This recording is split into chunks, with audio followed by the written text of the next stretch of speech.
Remote work, homeschooling, and spending a lot more time at home are just some of the ways that we had to adapt during the pandemic. And it's all had an impact on our housing market. Now, in the peak of the pandemic, interest rates were low. Homes were red hot and selling fast, but the market has changed, going from hot to cold. So tonight, our investigative reporter, Andy Judson, digs into what exactly happened in the Sacramento region and what we can expect to come. These homes that we're in now, yes, I sold one. The pandemic was a wild ride for Sacramento's housing market. When they went up originally in 2018, just before the pandemic, they were running anywhere from the high threes to the low fours. Okay. This one sold for $745. Because we were all able to work from home, the pandemic brought the ability to live anywhere, as well as a demand for more space. And with that came competition. It felt like a piranha feeding frenzy.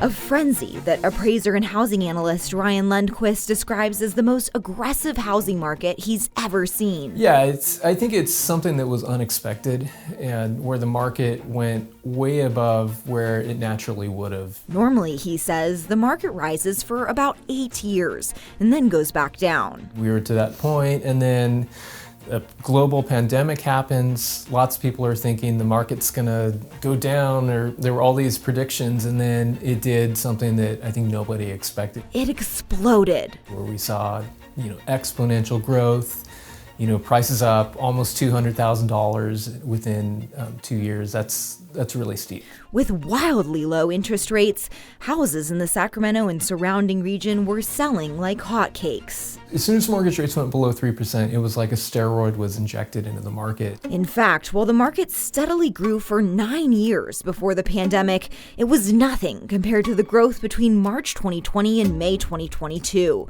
During those 2 short years, the median price of a home increased in our region by 42%, Lundquist says. It was really about targeting higher priced homes. Many used their equity, selling to buy bigger and newer elsewhere, like from the Bay to Sacramento. And also, I think people focusing more on Placer County and El Dorado County, where homes are larger. In fact, statistics show throughout our region, Placer County had the most newly constructed homes for 6 months straight.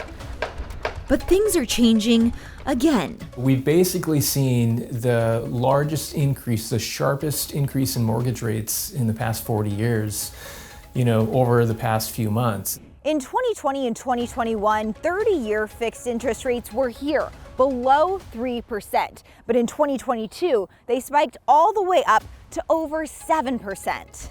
Honestly, I didn't think it was going to almost daily change like that. That was okay. So how do I keep my clients calm? Today they sit around 6%, which means interest rates are still double from where they stood during the pandemic. It's completely changed the market. And so, earlier in the year, we were reporting really aggressive housing stats, massive demand, and then mortgage rates said, hold my beer. And we're in this market where I think, the honeymoon is over. Over thanks to the Fed and the increase in interest rates to try and control the nation's inflation. I've just been telling people it's time to believe that the Fed is very serious when they want to see spending decrease to get inflation under control. And when it's like they're targeting housing as the sacrificial lamb on the altar. Some experts say the Fed's plan may be working, with the U.S. Bureau of Labor reporting the Consumer Price Index, a measure of changes in prices over time, rose less in December than November. But with continued high housing interest rates, buyers simply just cannot afford what they could during the pandemic. I started in March with one client where her buying power was $460,000, and now her buying power is $375,000. Brian Ensminger felt this firsthand. We were pretty close to should we continue to rent. We were seeing interest rates kind of come up and up. The availability was going down. They were on the hunt for a home to start their family. I would say, we toured north of 20 and probably put a bid in on close to 10. His agent, Alyssa Mazzoy, guided him through the process. One thing that I advise my client is that let's focus on a monthly payment. What can you afford in the area that you want to be in? And after a 5-month search, they prevailed, making Brian a first-time homeowner just outside Natomas. To be able to go in and get something at the range we wanted, with the ability to do what we want, really a perfect fit. For that to happen, I think it shows that it's becoming a buyer's market. High interest rates and a fall in the average price of a home has changed the tune for those selling. It's hard for sellers to respond, and I think that sellers were in the driver's seat. They had nothing but glowing headlines for years. They're used to buyers who are offering over asking price, waiving all the contingencies, and really saying that, where sellers would be in control. But today, buyers like Brian appear to be in the driver's seat. We were able to buy a home at the time in the place that fed our criteria. I think that's the best we could ask for. Buyers are in a place where they're, eyeing prices, and it's just more difficult to afford, so they have, time on their side, hands down. Realtors across our region are seeing this firsthand. Now it's going to take a little longer. Now, on average, we're seeing 60 days. An astonishing comparison to how fast homes sold during the pandemic. Pandemic was a week. Specifically, Lundquist data shows half of all sales in 2021 took 7 days or even less to sell. But that doesn't mean our market is easy for those looking to buy a home. Some people look at 7% today and say, stop your whining, because I bought my first house in 1982 at 16%, right? The problem is, in 1982, that house was $53,000. And so it's a totally different ballgame today. That's why he says there's a 40% decline of those looking to buy a house within Sacramento's housing market. But come springtime, the housing market always heats up. I think that's a spring thing too. Wow, we're having another child. And as mortgage rates and housing prices trickle downwards, many are hopeful more buyers will come to the market. But you never know. My crystal ball broke so long ago. It has duct tape all over it. And, let's remember that I don't think anyone really predicted the pandemic market that happened. No matter the market, there is always people needing to move. People getting divorced, people getting married, people needing a bigger house. And realtors remain in the middle, helping both buyers and sellers, all while riding out our wild housing market. Let's not look back to say during COVID that's the normal market. That's not. The life happens, you want to move, let's make it happen. Take one buyer or that one seller and get excited with them about what you're changing their life. I love that he said his crystal ball broke. Right? It's so good. All right, obviously Andy Judson is here with me, but when we come back, she'll have a lot more on what you need to know if you are looking to buy a home right now.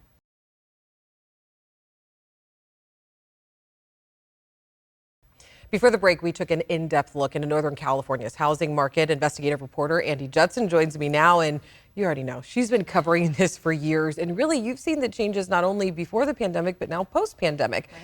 But for people that are really looking to buy a house right now, what should they know going into this market? Yeah, it's such a good question. I actually took it to housing appraiser Ryan Lundquist when I asked him, what's the advice for buyers? And he said, as you saw in our reporting, it's turning into more of a buyer's market currently. So that means buyers should try to really get as much as they can from the seller. Ask for those repairs, ask your mortgage officer about getting the rate lower. But the biggest piece of advice he gave is if you're just not comfortable right now, whether that be with the higher interest rates or just that massive leap you have to take in buying a home, basically don't do it if you're not comfortable. And what about people looking to sell their homes right now? Yeah, I asked him about that too, and his biggest piece of advice was to listen to buyers. They're in the driver's seat right now, and with how crazy the pandemic was, a lot of sellers have this idea that their home is going to sell like it was then, for way above the listing price with 10 offers, but that honeymoon, as he called it, is over. So sellers really need to listen to the buyers and pretty much do what they say if they want to sell their home. Yeah. Now, spring is right around the corner, and your reporting said that the market is heating up. What can we expect? Right, yeah, the piece was called Hot to Cold, but that's the way the market really goes. It's always changing, so it's starting to warm up again as it does every year with springtime, but we're definitely not seeing the type of heat we were during the pandemic. So it'll be really interesting, Alex, to see how it changes and how it goes going forward this year. Yep. And you already know Andy Judson's going to be following We'll all be of covering it. it here. Yeah. All right, Andy, thank you. Thank you. When we come back, the governor's big announcement today about some new housing opening up in downtown Sacramento. We're back after this.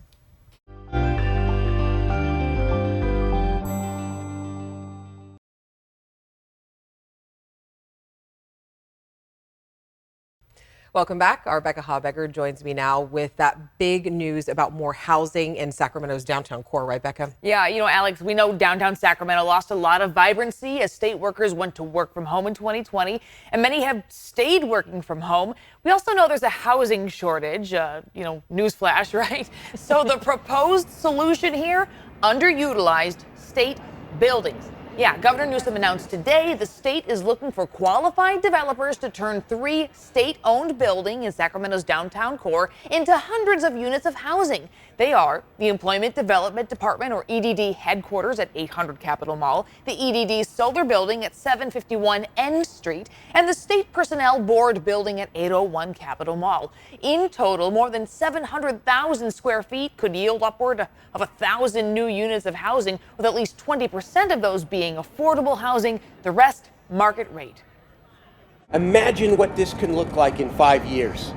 Imagine the number of additional housing units. This is imagining change in real time for the better. For those who wring their hands and say downtown will never come back, get involved in these projects. And Becca, they're calling this a pilot project, right? Yeah, they say this is something that can be done anywhere in the state that has underutilized state-owned buildings and a need for housing. But this is all, of course, in the very early stages, Alex. The beginning, right now they're looking for developers to, develop these buildings. In fact, folks in the EDD headquarters, they don't even have to be out until 2025. So, of course, any renovations won't begin until then. Yep. All right, Becca, thank you so much. As always, we appreciate it.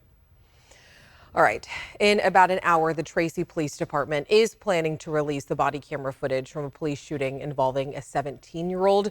The shooting happened last Friday. Our Luke Cleary is live in Tracy. And Luke, what are police saying about what we can expect to see in this video? Yeah, all right, Alex. So what we are awaiting is the release of videos and portions of a 911 call that Tracy police say will show us what led up to one of their officers shooting the 17-year-old boy in the arm and in the abdomen. The teen is recovering in the hospital tonight, and he is expected to survive his injuries. As for the officer, he remains on leave as this investigation continues. The video presentation that we're about to see will outline steps that the officer took in the initial response to a 911 call of someone chasing someone else with a knife. And we'll see ring video from a neighbor's house that will give us perspective from before the police arrived. Tracy police said that we will also see body camera video that shows an armed person who fails to obey commands, who is then shot by the officer. And again, that investigation is active tonight. The Tracy Police Department doing a review of their own, and the San Joaquin District Attorney's Office will assess the actions of the police officer to ensure that they were lawful. Again, at 7:30 tonight, we expect to finally get our own eyes on this video to see it for ourselves. Alex. All right, Luke, thank you so much. And this is a look at the vigil that was held here in Sacramento for Tyree Nichols last night. Friends remembering who he was, saying that his legacy is so much more than his encounter with the Memphis police. And tomorrow, Tyree's funeral is happening in Memphis. We know that Vice President Kamala Harris will be there. She spoke with his family earlier today, and they just wrapped up a news conference tonight. We will have more tonight on Late News at 11. And here are some of the other stories that people are talking about today. The man who drove his car off a cliff on Highway 1 with his wife and kids inside is being charged with attempted murder. The San Mateo County District Attorney says there's enough video evidence from the moments before that car plunged off the cliff to establish, quote, intent to kill. Everyone did survive that crash.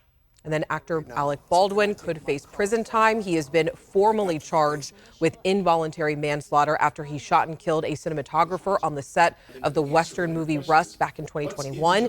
It is a sentence that holds a maximum prison sentence of 18 months in the state of New Mexico.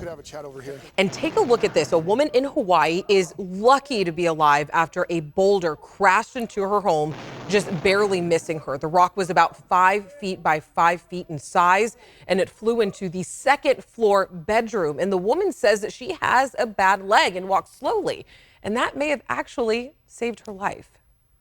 All right, one more thing that people keep talking about, Monica, are these cooler temperatures. It's been freezing. It literally has been freezing. We started off with morning lows in the upper 20s for Marysville and Sacramento, as well as Modesto. 36 degrees this morning for San Francisco, and 11 below zero for Tahoe. Calm winds will take us through tonight and clear skies. That is a perfect recipe to once again fall into those freezing temperatures. Currently upper 40s to right around 50 in the valley, and the foothills 19 for Truckee. Here's a look at tonight's temperatures, down to about 5 degrees for the Tahoe Basin, 40s for afternoon highs, 30s down the hill with highs in the 50s. Along the coast, we're in the 30s to near 40, highs in the 50s, and we'll see those 20s for inland areas. Afternoon highs, mid to upper 50s as we head into that midweek forecast. A few changes by Friday. Rain returns to the forecast. We see another band come through late Saturday through Sunday. It's going to be a little bit warmer next week, but it's a wet start to February, Alex. Monica, thank you. Our Firepower Money team continues to report from Shasta County this week. PG&E was back in court today facing felony counts of manslaughter in the Zogg Fire, but the hearing, it took an unexpected turn. Our Tyler Horst was in the courtroom. Court ended quite a bit earlier today than's been typical for this now 3-week hearing here in Shasta County. That's because the judge today threw out 10 counts in the prosecution's case against PG&E. We're, of course, disappointed. At the core of the Shasta County District Attorney's case against PG&E are felony charges, including for the death of these 4 people in the Zogg Fire. But they were also hoping to hold PG&E responsible for the hazardous air quality from the wildfire smoke. That's not going to happen. Today, the judge in this case threw out 10 misdemeanor charges for emission of air pollution. Even though the sparks that started the Zogg Fire came from its power lines, PG&E argued through its lawyers that as charged, their equipment could not be held responsible for any harm done by the smoke in that fire. Our position was that PG&E started the fire, so they're responsible, therefore, for the emission of the pollutants. It all came down to the difference between emitting and causing to emit. In the end, the judge ruled that prosecutors would be unable to prove their counts of air contamination as charged. The most significant charges are still to be argued tomorrow. We feel like we have presented good evidence of those. Some of those other charges are for starting 3 smaller fires. The Daniel, Ponder, and Woody fires were small and didn't kill anyone, but prosecutors say they all started near PG&E lines and believe they establish a pattern of behavior of mismanagement by PG&E. With a shortened case, prosecutors say they expect to rest tomorrow. After that, it's PG&E's turn to make their defense. In Shasta County, I'm Tyler Horst, ABC 10 News. And today marks the end of a very difficult month for first responders in Wilton. So when we come back, we'll hear their stories and when you can expect to see them right here on To the Point.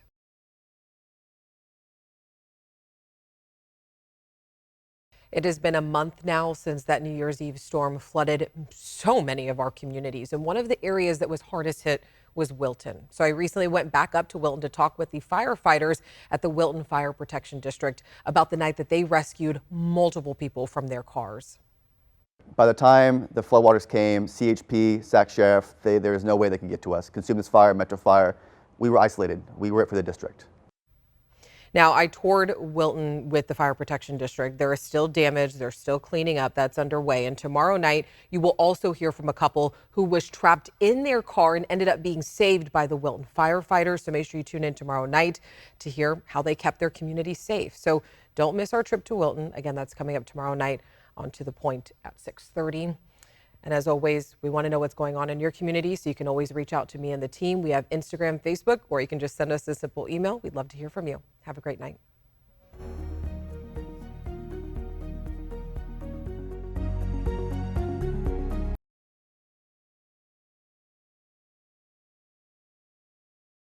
Hey, it's Alex. Just wanted to say thank you so much for watching. I really love hearing from everyone, and I hope that you'll stay in touch. Reach out to me on Facebook at AlexBellTV, or you can email me at tothepoint@abc10.com, or you can even send me a text message at 916-321-3310.